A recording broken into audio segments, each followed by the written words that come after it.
किस्त नंबर 8। भुट्टो के आखिरी अयाम। पाकिस्तान के साबिक वजीर आजम की जेल में सिक्योरिटी पर मामूर कर्नल रफ़ी अल-दीन की तहलका खेज याददाश्तें। किस्त नंबर 8। जूही भुट्टो साहिब को सेंट्रल जेल रावलपिंडी मुंतकिल करने का फैसला हुआ। इस वक्त जेल में बहुत से ऐसे लोग भी कैद थे जो पाकिस्तान पीपल्स पार्टी ताल्लुक रखते थे। उन्हें माशाअल्लाह हुक्काम ने उनकी मामूली कोताहियों पर सजा दी थी। ऐसे सब कैदियों की फहरिस्तें तैयार की गईं और उन्हें पिंडी से बाहर दूसरी जिले जेलों में मुंतकिल कर दिया गया ताकि भुट्टो साहिब की असीरी के दौरान कोई गड़बड़ बलवा वगैरह न हो। हुक्काम ने यह भी फैसला किया कि जब तक मिस्टर भुट्टो को रावलपिंडी जेल में रखा जाए, कोई कैदी जिसका पीपीपी से ताल्लुक हो इस जेल में न लाया जाए। इस फैसला पर पिंडी जेल के हुक्काम बहुत खुश थे कि उनकी जेल को साफ कर दिया गया है। मुलाकाती। भुट्टो साहिब से हर खास वाम को मिलने की इजाज़त न थी। इनसे मिलने के लिए सुप्रीम कोर्ट या हुकूमत पंजाब के होम सेक्रेटरी का इजाज़तनामा होना ज़रूरी था। सुप्रीम कोर्ट ऐसा कोई भी हुक्म सुपरिंटेंडेंट जेल रावलपिंडी को भेजता जो ऐसे अहकामात पर अमल करने से पहले मुझे और एसएमएलए को इत्तला करता, और अगर ज़रूरत समझी जाती तो अमल से पहले एसएमएलए हुक्काम वाला से मशवरा कर लिया करते थे। हुकूमत का होम डिपार्टमेंट जब भी कोई इजाज़तनामा हुक्म जेल सुपरिंटेंडेंट को भेजता, उसकी नकल मुझे भी दी जाती और एसएमएलए और डीएमएलए को अलग अलग इत्तला दी जाती, और अमल दरामद से पहले मुझे उन हुक्काम से इजाज़त लेनी होती थी। इब्तदाई अयाम में मुंदरजा झैल मुलाकातियों का आना जाना रहा।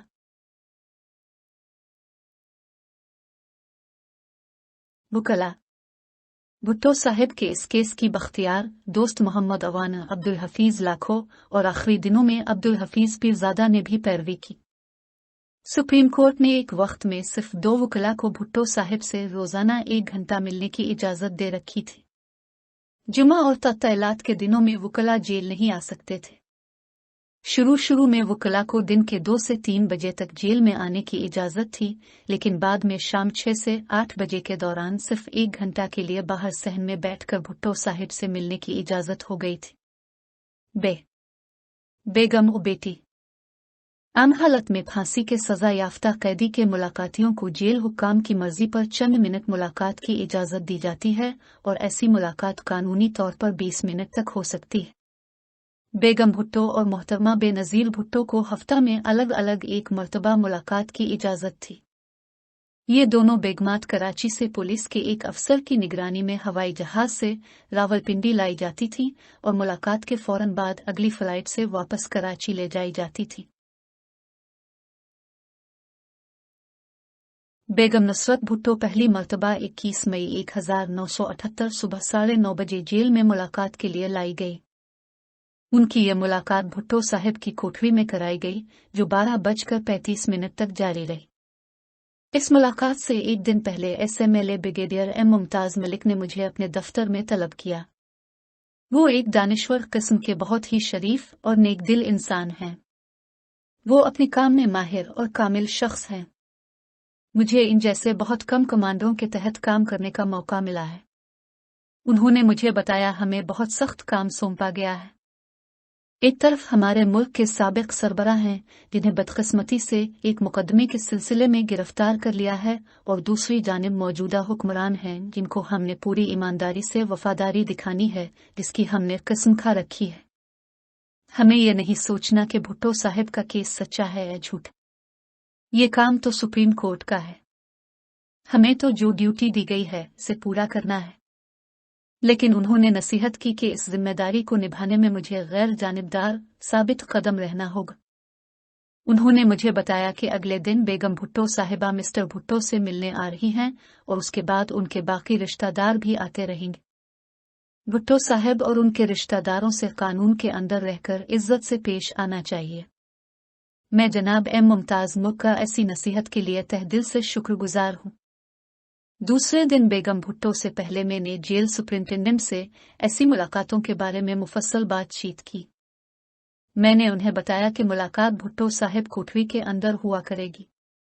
चूंकि वक्त की कोई कमी नहीं, इसलिए 20 या 30 मिनट की बंदिश नहीं होगी। अगर मुलाकाती बहुत ज्यादा वक्त ले लेता है तो याद दहानी कराई जा सकती है। मुलाकात के दौरान भुट्टो साहिब को हर तरह की खलवत मुहैया की जाएगी। वार्डर जो उनकी कोठरी के दरवाजे से हिटकर नजदीक दालान में खड़ा होता है, वो दालान से बाहर चला जाया करेगा ताकि मुलाकात के दौरान किसी किस्म की खलल अंदाजी ना हो। मेरी इन हिदायत पर जेल सुपरिंटेंडेंट काफी खुश हुआ और बाद में कहने लगा कि इसको डर था कि माशाल्लाह हुक्काम कहीं वक्त की पाबंदी के अलावा दूसरी पाबंदियां भी आयद ना कर दें। इब्तदाई अय्याम में मुख्तलिफ अनासिर का रवैया। जेल में ड्यूटी के दौरान मुझे ऐसा अनोखा तजुर्बा हुआ जो पहले कभी सोचा तक ना था। भुट्टो साहब जैसा एक अजीम लीडर जेल की कोठरी में एक बिखरा हुआ शेर बैठा था। माशाल्लाह तो तमाम कायदों और कवानीन से बालातर होता है। जेल हुक्काम हर एक को यस्सर कर रहे थे। बेगमात हालात से समझौता करने के मोड में नजर न आ रही थी और मेरे जैसा सिपाही जिनके लिए फर्ज की अदायगी ईमान का जुज हो, इन नामुवाफिक हालात में घिरा हुआ था। ये थे दो मुतजाद हालात जिनकी तफसील झैल में दर्ज है। शुरू के अय्याम में भुट्टो साहिब का रवैया। पिंडी जेल में आमद पर पहले ही दिन सुबह सवेरे जब भुट्टो साहिब सुपरिंटेंडेंट जेल रावलपिंडी और सुपरिंटेंडेंट जेल कोटे लखपत लाहौर सिक्योरिटी वार्ड के सहन में बैठकर चाय नोश कर रहे थे तो सहन ही में ड्यूटी पर असिस्टेंट सुपरिंटेंडेंट ने एक कुर्सी ली और सहन के कोने में ले जाकर बैठ गया। भुट्टो साहिब को इस गरीब का अपने सामने बैठना पसंद न आया और उसको खूब झाड़ पिलाई और उसे कहा कि तुम्हें किसने इजाजत दी है कि तुम हमारे सामने कुर्सी पर बैठ जाओ। खबरदार अगर कभी फिर ऐसी हरकत की। उन्हीं दिनों में अगर उन्होंने किसी वार्ड को ड्यूटी पर देखा तो इस पर भी बरस पड़े। इस तरह वो ना चाहते थे कि उनकी कोठरी पर रात के वक्त ताला लगाया जाए ताकि वो जिस वक्त चाहे बाथरूम जा सकी। इनके इस रोई से जेल का हर शख्स उनसे दूर भागने की कोशिश करने लगा। उन्होंने आते ही भूख हड़ताल कर दी। सुपरिंटेंडेंट और डिप्टी सुपरिंटेंडेंट ने उनकी काफी मिन्नत समाजत की कि वो भूल हड़ताल खत्म कर दें, मगर उन्होंने इस वक्त तक खाना ना खाया जब तक कि उनके मुतालिबात पूरे ना कर दिए गए। उन्होंने जेल हुकाम से भूख हड़ताल वाले दिनों में काफी सख्त और नाराजगी का रवैया रवा रखा। माशाल्लाह हुक्काम। दूसरी तरफ माशाल्लाह हुक्काम ने भुट्टो साहिब को काबू में रखने के लिए हिफाजती इंतजामात में कोई कसर न उठा रखी थी, जिसका कुछ बयान में पहले कर चुका हूं। उनकी असीरी के दौरान नित नए ख्यालात जन्म लेते रहे। हर रोज नित नई एहतियाती तदाबीर अमल में लाई जाती रही, जिनकी तफसील आगे बयान की जाएगी। माशाल्लाह हुक्काम ने बड़ी एहतियात के साथ जेल के हर फर्द के लिए अहकामात जारी किए। इसी तरह पुलिस और फौज के लिए भी वाज़ेह हिदायत जारी की गई ताकि भुट्टो साहिब के फरार के सिलसिले में पीपल्स पार्टी की कोई तदबीर कामयाब न हो सकी।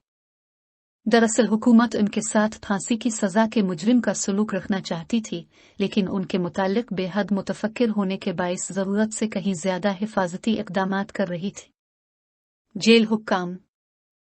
जेल हुक्काम को इस कदर तफसीली अहकामात के बावजूद मैंने अपनी सर्विस में इतनी गैर जिम्मेदारी और ढीलेपन का मुजाहिरा कहीं नहीं देखा जो जेल के अंदर वाक़ हुआ। जेल सुपरिंटेंडेंट जेल के अंदर मुकम्मल इख्तियार ही नहीं रखता, अमलन मुतलक अलनान की हैसियत रखता है। डिप्टी और असिस्टेंट सुपरिंटेंडेंट भी बड़ी शय होते हैं।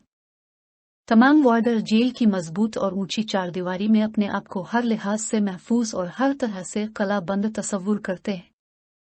अगर किसी भी कैदी का तौर तरीका जेल के हुक्काम को पसंद न आए तो उसकी ऐसी मालिश कर दी जाती कि वो अपनी बकिया कैद के दौरान किसी गलती के बारे में सोच भी न सकता। दरअसल जेल की दीवारें इतनी मोटी और बुलंद होती हैं कि अंदर की कोई आवाज बाहर सुनाई नहीं देती। यही वजह है कि बड़े बड़े बदमाश और गुंडे शरीफ और नेक इंसान बन जाते हैं और उनकी बदमाशी वाली रग सिर्फ उनकी रिहाई के बाद ही फड़क सकती है। जेल के साथ ताल्लुक के 1 साल के दौरान मैंने मुशाहिदा किया है कि जेल में हिफाजती इंतजामात बेहद लापरवाही से चलाए जाते हैं और अगर कोई कैदी जेल से फरार की कोशिश करे तो ये काम हमारे जेल हुक्काम की लापरवाही की वजह से ज्यादा मुश्किल नहीं था। जारी है। For more videos, subscribe our channel. Dawn Vocabulary. YouTube.com/@dawnvocabulary. Like, subscribe, share and comments.